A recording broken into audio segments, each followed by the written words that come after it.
सुप्रभात बच्चों।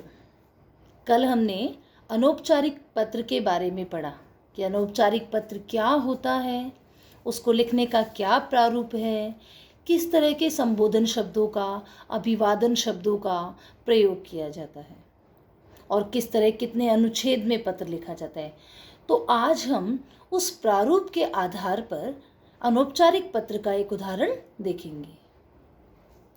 पत्र है, अपनी बहन को पत्र लिखकर योगासन करने के लिए प्रेरित कीजिए। यह पत्र एक सलाह के लिए है। आप अपनी बहन को योग की इम्पोर्टेंस, उसके लाभ बताते हुए उसे प्रेरित करना है आपको। तो कैसे लिखेंगे? सबसे पहले हमने कहा था कि प्रेषक का पता होता है, जो पत्र लिख रहा है उसका पता लिखा जाता है। और मैंने आपको बताया भी था कि जब हम परीक्षा में या कक्षा में लिखते हैं तो हम अपना जो पता लिखना होता है उसकी जगह पर हम परीक्षा भवन लिख देते हैं। तो वही लिखा है हमने, देखिए, परीक्षा भवन अबस। यहाँ पर आप कोई भी किसी भी शहर का नाम दे सकते हैं, किसी भी काल्पनिक शहर का नाम आप दे सकते हैं, अन्यथा आप अबस भी लिख सकते हैं।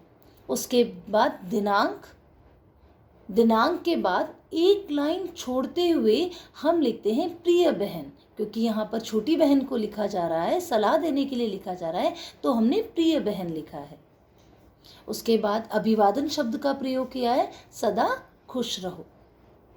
तत्पश्चात हमने पत्र की विषय वस्तु प्रारंभ की है।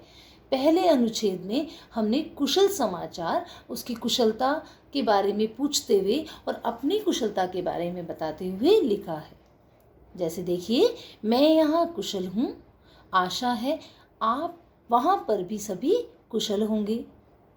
अभी अभी मुझे पिताजी का पत्र प्राप्त हुआ और उनसे घर के सभी समाचार ज्ञात हुए।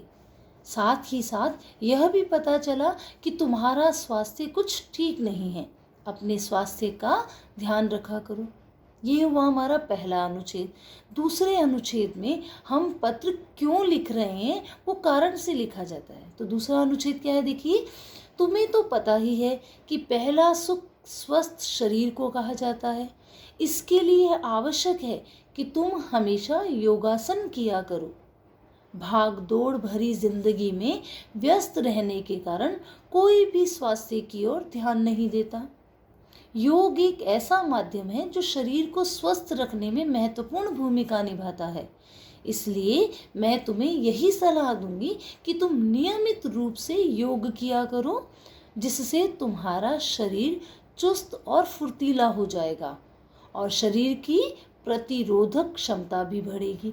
तो देखिए बच्चों, दूसरे अनुच्छेद में, दूसरे पैराग्राफ में हमने विषय वस्तु में वो बात लिखी है कि हम पत्र किस कारण से लिख रहे हैं। इस पत्र का कारण था कि बहन को योग की इम्पोर्टेंस बतानी है, योग के लाभ बताने हैं। तो हमने दूसरे पैराग्राफ में, दूसरे अनुच्छेद में उसी का ही वर्णन किया है।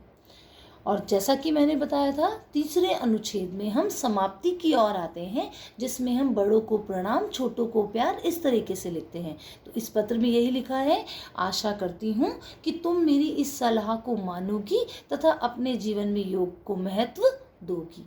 मुझे पूर्ण विश्वास है तुम जल्द ही स्वस्थ हो जाओगी। माता पिता को प्रणाम और भाई को मेरा प्यार देना। अंत में हम प्रेषक का, प्रापक से जो संबंध होता है वो लिखते हैं, अर्थात लिखने वाले का, जिसको हम पत्र भेज रहे हैं उससे क्या संबंध है।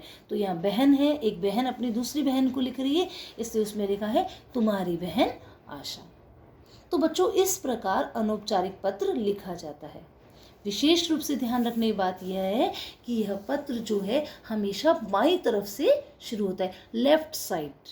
चाहे प्रेषक का पता हो, चाहे संबोधन हो, अभिवादन हो या अंत के शब्द हो, यह सब हमें बाईं तरफ ही लिखने होते हैं। तो इस प्रकार आज हमने अनौपचारिक पत्र का एक उदाहरण देखा कि किस प्रकार अनौपचारिक पत्र लिखा जाता है। दूसरा पत्र अनौपचारिक का है, बहन की शादी के लिए निमंत्रण पत्र। ये भी एक अनौपचारिक पत्र है, क्योंकि ये भी हम किसी अपने संबंधी को लिख रहे हैं।